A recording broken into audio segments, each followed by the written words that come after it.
Hello and welcome to the Let's Talk Sport Pole Position podcast. And you must be thinking, hang on a second, this isn't Jack Price. Hang on a second. Of course, it's Conor. It's a phony. It's the Conor Porter takeover here. My name is, of course, Conor Porter. If you do not listen to the Let's Talk Sport show, you will not know who I am. But I am an avid sports fan, just like Mr. Jamie Davies, who's always on the Pole Position podcast. How you doing, Jamie? I'm all right. It's a bit weird being on this side. This corner is like, I'm seeing cobwebs. Yeah, I mean, it was only 2 weeks ago Jack was last here. It feels strange for me to be on this side as well, you know. It is weird, isn't it? It is crazy. I feel quite relaxed, though. It is called the Bizarro world in some circumstances. And, well, Formula One this weekend has certainly been bizarre to a whole extent. I mean, we've had so much happening in the Azerbaijan Grand Prix in Baku. And, well, we wouldn't have expected anything from Lewis Hamilton entering this race. And Sebastian Vettel as well getting pole in the qualifying. And what happened at the end of it was completely misconception to what we saw in qualifying completely. So looking at how the race finished completely, Lewis Hamilton got in that pole position. Kimi Raikkonen got second, and your man, Sergio Perez got third. That was your podium finish. Sebastian Vettel got in fourth after that start. Carlos Leclerc from Sabre got sixth. A fantastic performance by him. Fernando Alonso in seventh. And looking down, Magnussen got in the last place in the 13th. Only 13 drivers finished Only this race. 13, yeah. That's a poor one. Valtteri Bottas, Roman Grosjean, Max Verstappen, Daniel Ricciardo, Nico Hulkenberg, Esteban Ocon, and Sergei Sirotkin. I think that's Sergei Sirotkin. Sirotkin. Yeah. There you go. They all finished in retirement. So, Jamie, what were your initial thoughts really after you saw this race? I mean, Lewis Hamilton finally getting a win in 2018, getting his championship defense off to a slow start, but now he's back into the game, isn't he? He is back into the game, and I think at the same time it was mixed feelings for Lewis Hamilton because he knows he shouldn't have won the race. It was a race that could have been won by Bottas, it could have been won by Vettel, maybe Kimi Raikkonen, probably not, but that's because it's Kimi Raikkonen, he's always second place. But no, it's funny because Lewis Hamilton, when he won that race, he finally got that win on the board, which was very well needed because this was the fourth race of the season. And at some point, if you don't get that first win, you start to question your status in the championship title race, really. And I think when he left the car after the race, he didn't exactly celebrate like he normally does, which is by jumping to the nearby mechanics and the engineers of the team. And I think for Hamilton, he just looked at it and he knew it should have been his teammate that should have won the title. Unluckily for Valtteri Bottas, a piece of debris was on the track. It caught his car, punctured his tyres. I mean, a lot of people could have said the Mercedes team should have picked that up, but I honestly think it didn't. It wasn't that long until we saw the tyres go off after the first corner, and it was on the back of the straight where I think Bottas got the debris puncturing his tyres. Yeah. So it's a shame for Bottas. He'll be very, very disappointed after this weekend because he wants to be in this title race as well. He's been consistent all season until Azerbaijan where he had to retire. So I think for Hamilton, yes, he'll be happy with the result, but I think it's mixed feelings because he feels as though it should be 4 races now that he hasn't won a race. Let's take a listen to how Hamilton's team reacted after the Azerbaijan Grand Prix, because I think a bit of Lady Luck played into the hand of the victory. Get in there, Lewis. Well done, mate. I think Lady Luck was on our side today. That's real bad luck for Valtteri, so yeah, heart goes out to him. So yeah, that was the Mercedes team bringing their hearts out to Valtteri Bottas for that unfortunate puncture in the last couple of laps before the finish. It certainly looked like after the debacle of the safety car, which was caused by the Red Bulls colliding together, which we'll get onto in just a second, you know, Bottas was just really unlucky, really, as to how that race finished, and to not get a podium, or to not even finish the race after 2 laps, I think, near the end that he was leading. It was about around that. So really, really unfortunate for him. Do you think he'll be able to bounce back then in 2 weeks' time in the Spanish Grand Prix? Because it's certainly something demoralising as that can certainly play on someone's character, can't it? I think it's. I mean, Valtteri Bottas when he was interviewed, he was very unhappy, obviously. But I think you just got to look at it, and as you say, it was lady luck for Lewis Hamilton, but it was bad luck for Valtteri Bottas. At least he can look at the weekend and think it wasn't my fault. It wasn't the car's fault. It wasn't me crashing into someone. I didn't slip up and go into the barrier while trying to warm up my tyres. Grosjean. Yeah. We'll get onto him later as well. That was funny. But I think Bottas, it just hurts. If you don't win the race because of something like that, it's gonna hurt. It's like in football when you lose because the goal wasn't given to you, even though it crossed the line. Like as an England fan, as we all remember from 2010, if you lose because of that moment, then obviously you feel as though luck isn't on your side. So I think for Bottas, he's got 2 weeks now. I think he'd rather race this weekend to get over it and try and get Azerbaijan behind him. But instead, he's going to have to wait 2 weeks until they go to Spain. So I think he's just got to sweep it under the carpet. He's having a great season. He's been getting podiums. He's up there in the Drivers' Championship. But hopefully he can bounce back just for the fans' sake so that we can have more drivers in this title race. Yeah, he's only 8 points behind Kimi Räikkönen in third in the Drivers' Championship, so not too far behind after 3 races. Who's the best Finn? That's what despite the finish. Here's what he said after the race and after that puncture tyre incident. Well, yeah, it's difficult to say anything really. It's everyone saw what happened, so it's just unfortunate, unlucky. How do you pick yourself up when a win's in your hands like that and that happens? Maybe 10 pints of beer and we'll be fine. Lots of Finnish vodka. yeah. Well, it's I will get through. Of course, you always need to get through difficulties, and that's part of racing. Although at the moment it's very painful. I think this track is difficult. Street circuits in general, when there's a lot of crashes, so it's always going to be an issue. And this time it was just so unlucky, and I had no idea at any point that I ran over any debris. I didn't see anything, I didn't feel anything, so just very, very unlucky. So that was Valtteri Bottas after the puncture. He said that he didn't see anything on the track and he's just very unlucky. Jamie, do you think though that the marshals at the track should have perhaps done a better job at clearing it in that incident? It's hard to say really, because marshals, I think most of them are volunteers, so it's easy to say they should have done better, but you can only do so much when the cars are not there. They literally have less than a minute before they come round again to pick up the pieces. And, sadly, we've lost marshals in the past because of being in the wrong place at the wrong time. We've had tyres flying out of the track that has killed people. One guy got split in half by a car because he got ran over it. Horrible scenes. I'll never criticise the marshals. They're there to do a job. We can't all do a perfect job. And as I said, the amount of crashes we had there in that race, you can't pick up every piece. Yeah. Sadly, that's what happens. I mean, in Australia we had, I think it was Sergei Sorokin having the plastic bag going into the system of the car. Oh, really? And it destroyed the car. Oh. That's just unfortunate. But it's a street circuit as well. So, they were saying in the commentary yesterday in Azerbaijan, with it being a street circuit, anything could come onto the track just because you're in that atmosphere. Luckily, nothing like that happened. But I don't think the marshals should be criticised. It's just sometimes as a driver, if it's a big piece, you should be able to notice it and avoid it. But it didn't. It just came out of nowhere for Bottas. And that's what happened, sadly. I mean, speaking of big pieces and avoiding them completely, speak that to Daniel Ricciardo driving into the back of Verstappen's car. I mean, it's a big car, so you can't miss it completely, of course. Unless you're car blind. Yeah.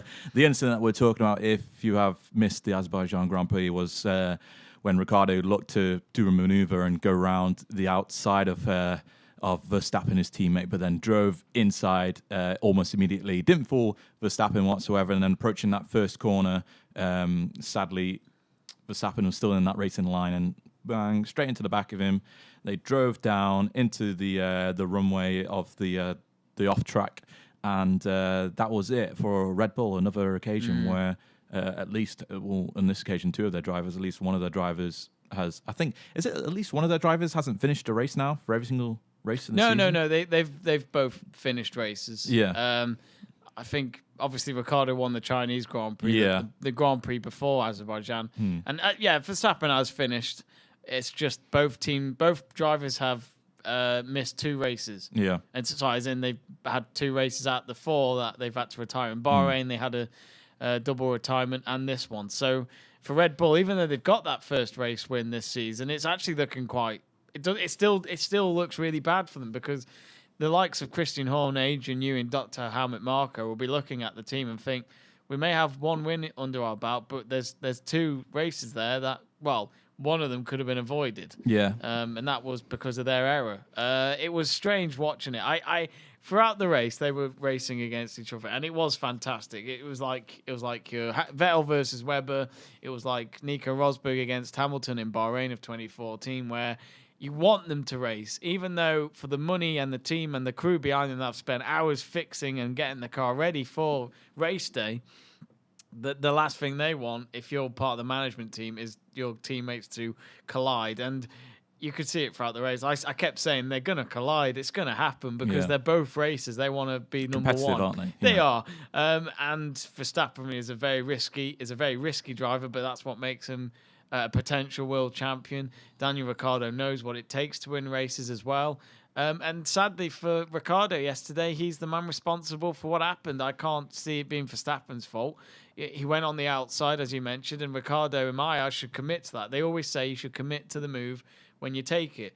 And for him to go back in the inside, if they were a bit further back on the straight, it probably would have been fine. But they were doing it when they were about to approach turn 1, and that straight away means Verstappen's going to start braking, and that means Ricciardo might not be on red alert to stop the car in time, and then there we go, went right into the back of him, and it just gave you a flashback of Turkey 2010 when Mark Webber and Vettel went into each other, and that's when Red Bull said to Webber. I saw that in a lot of the reports after the race. Yes, that it was drawing comparisons. Well, that's the thing, because in that race, that before that collision happened, they were both allowed to race. But after that, that's when they started to say to Vettel, "You're our number 1 driver." Mark Webber got number 2. So do you think this is going to happen? Because after the race, you were talking about Horner. Then they said that the incident was unacceptable, but they will allow the 2 of them to continue racing so long as they give each other space. With Horner saying the most important thing is that they recognise it is unacceptable. Both will have to take valuable lessons from it. So. Moving on from this, before we talk about potentially following in team orders or whoever gets number 1 in that, we'll just have a quick listen to what Max Verstappen and Ricciardo said after the race. Yeah, I think before, of course, we had this little brush with the tires, but that was just a bit unfortunate, I think. But in general, it was just hard but fair racing, and I think it looked good on TV as well, because we were basically just drag racing on the straight all the time. And then, afterwards, of course, when the crash happened, that's not what you like as a team. It doesn't matter who to blame. It just shouldn't have happened. Well, it's not about blaming each other. It's about trying to understand how to not do it again, and of course apologize to the team. Because there are so many people also working back at the factory, working hard, to improve the car and keep the car running, and then we mess it up like this, which is of course not good. Just finally, I know that you and Daniel both love racing. We could see that today. So would it be bad if the team started imposing sanctions and not letting you race? Well, I think in general the team is not like that. But of course, we cannot continue like this. So we have to talk about it and see how we can improve things. So that was Max Verstappen. We'll click on to Ricciardo in a second. And certainly he was asked about potentially team orders coming in and no longer being allowed to race. One of the drivers would be number 1 and the other would be number 2. Jamie, in your eyes then, they're both really equally, at this moment at the stage of their careers, I think they're both equally just as good as one another in terms of how they perform, especially in terms of Max Verstappen's case, because he's so risque. And, he crashes quite often. How do you rank these 2 drivers at the team? Who's your number 1 and who's your number 2? Oh, no one's... Oh, God, that's a good question. I don't know how on earth them 2 are going to accept that they can't race. I honestly think, this is Daniel Ricciardo's last season at Red Bull. I'll be very surprised if he signs an extension. I actually saw something as well. Do you think after what's happened in these early stages of the season, do you think then Ricciardo's not going to sign another contract and potentially he could join Vettel at Ferrari? I think he's gone. I'm not saying because I know. I just expect it. I just think for Ricciardo's future, he's got to go to a bigger factory team. And I think for Ferrari, a lot of drivers, I mean, even when growing up watching F1, Ferrari were the team to drive for. Okay, it's Mercedes maybe at the moment, but I think for Ricciardo, he can look at this situation at the moment and think, look, let's see how we do for the rest of the season. Let us race. Let us do our bit. And, Red Bull have got, in my eyes, the 2 best drivers on the grid in terms of if you want 2 really good drivers on your team to get you the highest points in each race then you want to get them 2 because they can win races. They both have done for Red Bull. So I think it's good that they're going to continue letting them to race because if you actually remember, when they were racing against each other in Azerbaijan, every time it came to a corner, they did give each other space. Yeah, I remember they had the wheel touching at one point, didn't they? There was a little bit, but literally every time they did, Verstappen would times accept, I'm not going to get you here, let's wait for the next bit. And that's what was good about it. It was good sportsmanship. They're very good friends as well. This isn't Webber with Vettel. This isn't... I can only see these 2 getting angry at each other if it happened every weekend, but I don't...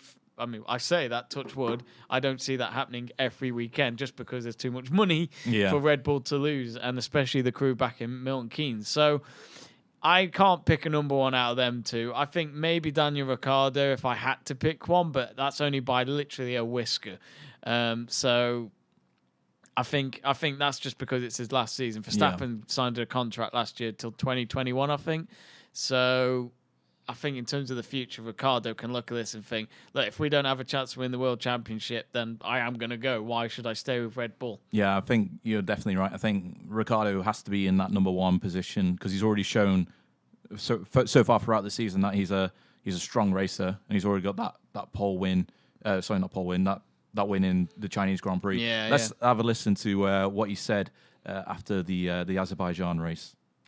I guess obviously not a situation which none of us want to be in. Firstly, just apologies to the team for just, I guess, the situation. We want to be able to race, and I'm thankful that the team let us race.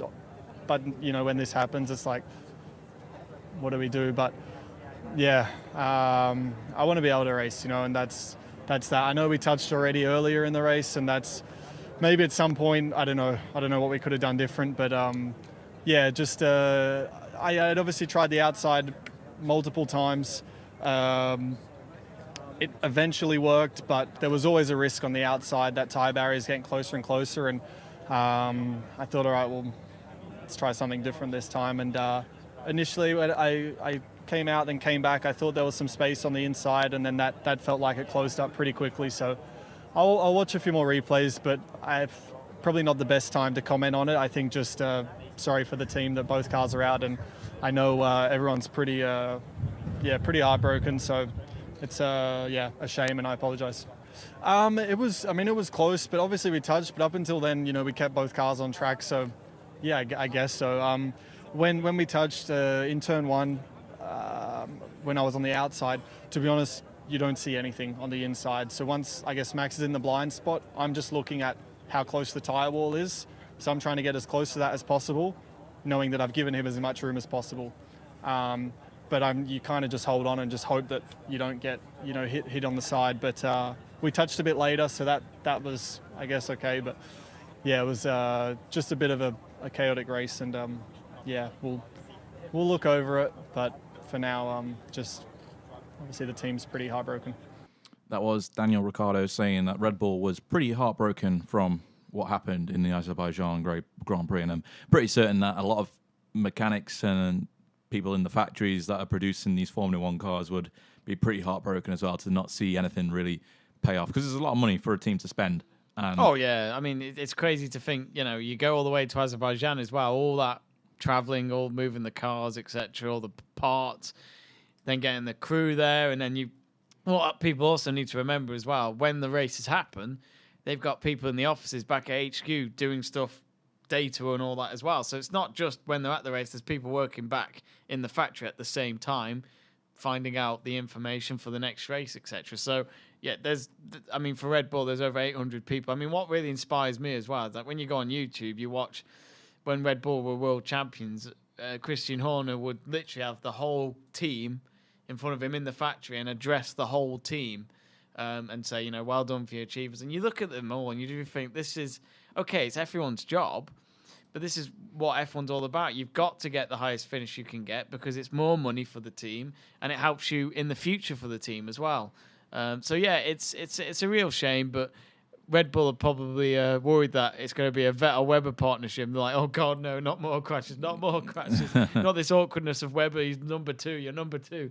So we'll see. But no, I think the good thing is about Red Bull, I'm just glad that they're letting them race still. Yeah, 55 points in the Constructors' Championship for Red Bull so far this season. Mercedes is on 110 and Ferrari are on 114 because despite the fact that Vettel crashed out in the race, Raikkonen did get second. So a good result for, or not crashed out in the race, I mean... Well, went back in the positions on the pole, but McLaren isn't that too far behind Red Bull either, 36 compared to Red Bull's 55, so not too much of a big distance there.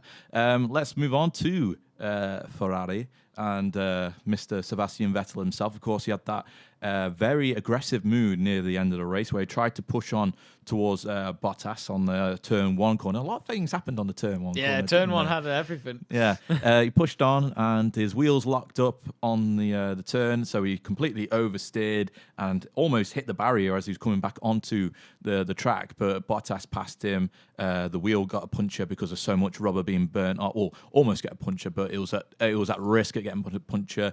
Too much rubber burnt off, so Bottas and Raikkonen and Hamilton passed him, and eventually Perez passed him as well on the straight with the near the end of the race as well. So let's have a listen to what Vettel had to say after the Azerbaijan race. I think I wasn't even that late. Obviously the tires were cold, I knew that. I didn't have any really option because Lewis was on the right, so I can't close on him.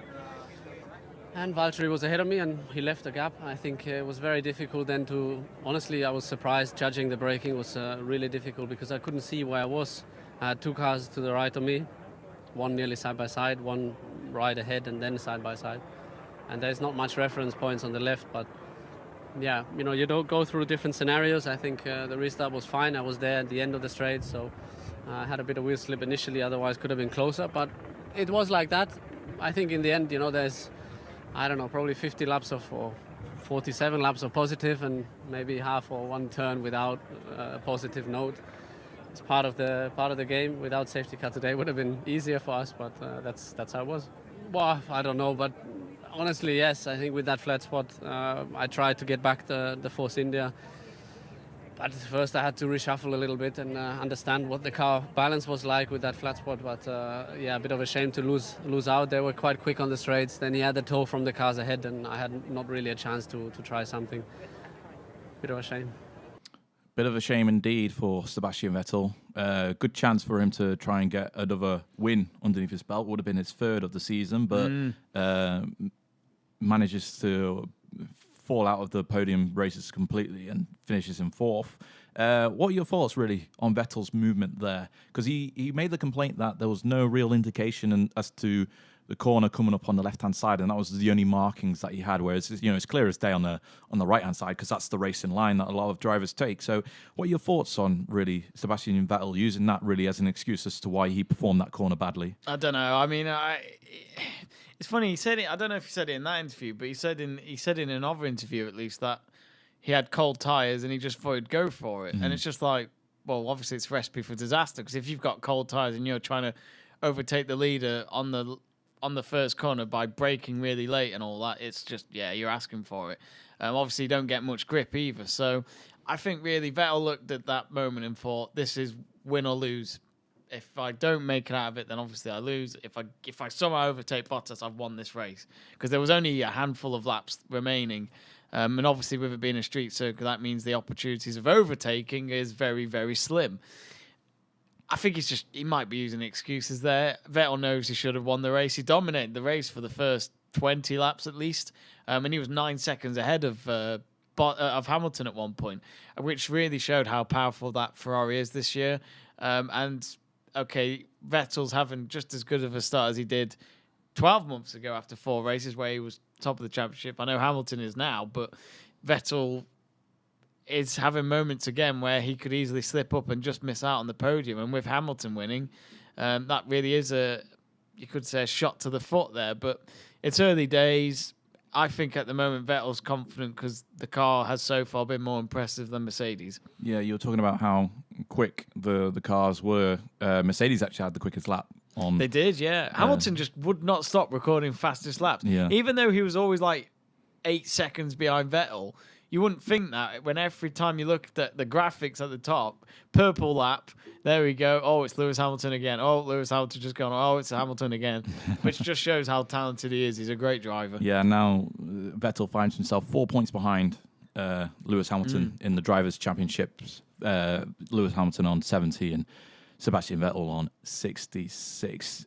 Jamie, your man in question, Chico Perez. A fantastic performance by him, especially taking over Vettel on that straight. That was great. To give Force India their... is it their first podium of the new season? It is. Yeah. First podium in 2 years. First podium in 2. Wow. And guess where the last podium was? Azerbaijan. It was, yeah. Oh, they should race her every week then. And they get the podiums all the time. They love Baku. Yeah. Certainly, Perez, absolutely fantastic performance. Now the most successful Mexican driver in Formula One history. Your man in question. We'll just have a quick listen to what they said on the team radio after that third finish in the Azerbaijan Grand Prix. Unbelievable, guys. We did it once again, guys. Once again. Your man in question, Jamie. Sergio Perez, what are your thoughts on him? I mean, fantastic. I mean, it was funny. At one point, I was joking when I was watching the race when he was fifth, or just need 4 of these cars to crash now and he'll win the race. But I didn't actually think he was going to get third. I couldn't believe. And then when the Red Bulls collided and everything, I thought, oh, Perez is going to get fifth. Great. Because Esteban Ocon went out in the first lap. And obviously for Force India, they're looking at teams like McLaren and Renault and Toro Rosso this year, where they are battling against them to keep that 4th position in the constructors. So for Perez to get third, not only is it a great day for them, but it's a bonus after what happened to Ocon, because it could have been no points. You know, if Perez had retired, then it would have been a race weekend to forget. But no, instead it was a bit of a surprise. No one expected it. Bottas's tyre puncture when that happened straight away. I thought, hang on a minute, Perez is going faster than Vettel at the moment. And this is what I mean by Sergio Perez. He is a very underrated driver. Sadly, it didn't go so well for him in 2013 when he was at McLaren. But yet again, McLaren were rubbish, and they gave Button the time, but they didn't give Perez the time, which really frustrated me. And ever since then, Perez has had 5 podiums for Force India, and that was after he got 3 podiums for Sauber in 2012 before he went to McLaren.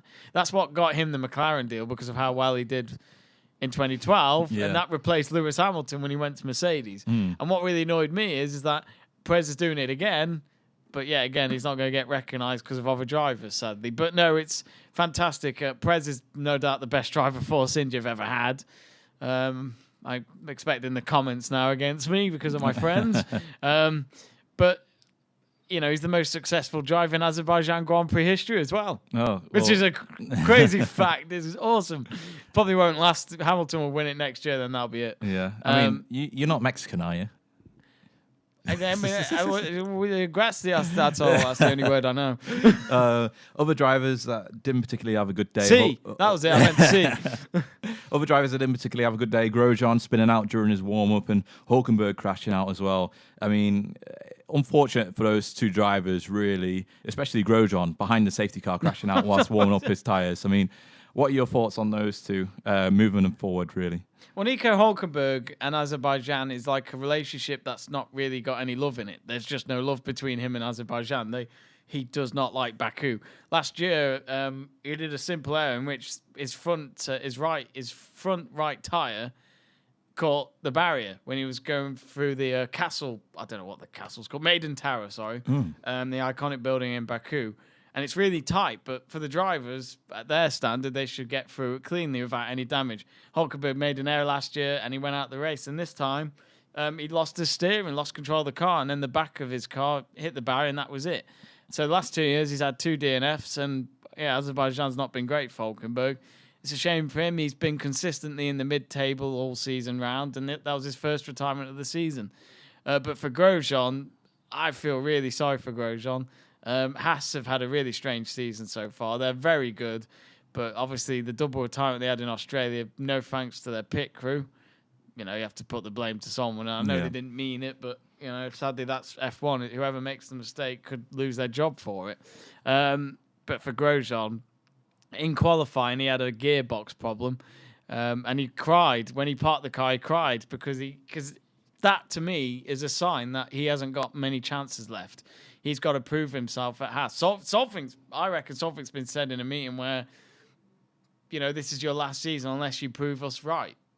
Prove us wrong, and get high results for us. And he knows he's got the card to do it. But that moment when you're behind safety car, the last thing, it's a basic error, and it's very hard to defend the Frenchman for that. How long has he been a driver now for? Well, he joined Lotus in 2012 when he teamed up with Kimi Räikkönen. So a good 6 years in Formula 1. He's had plenty of experience, so there's no excuses there. I just don't know what happened to him. I honestly think his mind's not there. I just feel like I think he's feeling the pressure. And I think after Azerbaijan, he's going to feel it even more. He really has to change it. Because I can't see him being there next year. Okay, quickly, Jamie. We'll actually hear from a proper potential contender for driver of the day. Lyric, of course, had a fantastic performance for Saber, finishing 6th in the Azerbaijan Grand Prix at the weekend. Let's have a listen to what he said after the race. Yeah, I mean, it was an amazing race, like a dream. I mean, at the beginning of the race on super soft, we were extremely fast. I mean, we did not expect to be that quick. Obviously, in FP2, we knew we were quick, but not as much as we were now. So it was a very good surprise.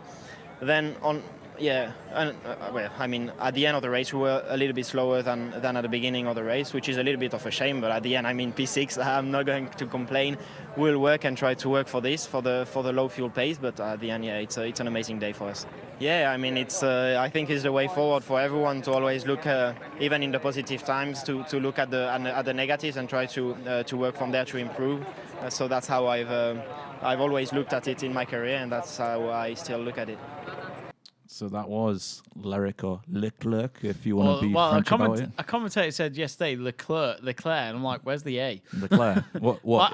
Is he a chocolate? is he a cake? Sounds like a good chocolate name, actually. For a guy from Monaco, I mean, they must have very fancy chocolate. Yeah, I bet they do. Driver of the day, future star in Formula 1. Oh God, yeah. I mean, funny enough, we did a poll on our Let's Talk Sport Twitter account, which is at Let's Talk Sport 12. Oh, make sure you catch that out. And it was who was your Azerbaijan Grand Prix driver of the day, and the Leclerc or whoever we want to call him got 59%. So he's definitely Let's Talk Sports and Pole Position Podcast driver of the day.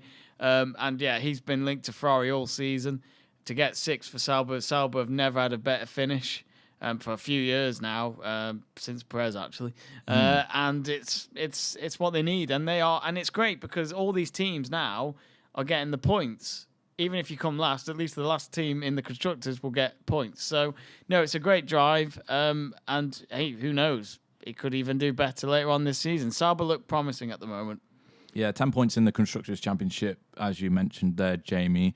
So pushing on towards the Spanish Grand Prix. As we round off this week's edition of the Pole Position Podcast, Jamie, 2 weeks' time in Barcelona as Catalonia circuit right there in Barcelona. How do you think some drivers are going to approach this? Like, do you think that this is now between Vettel and Hamilton once more in the drivers' championship? Is it solely between those two, or do you think someone else could still get into the mix? Perhaps even Raikkonen or Ricciardo if he can get a decent finish in this one.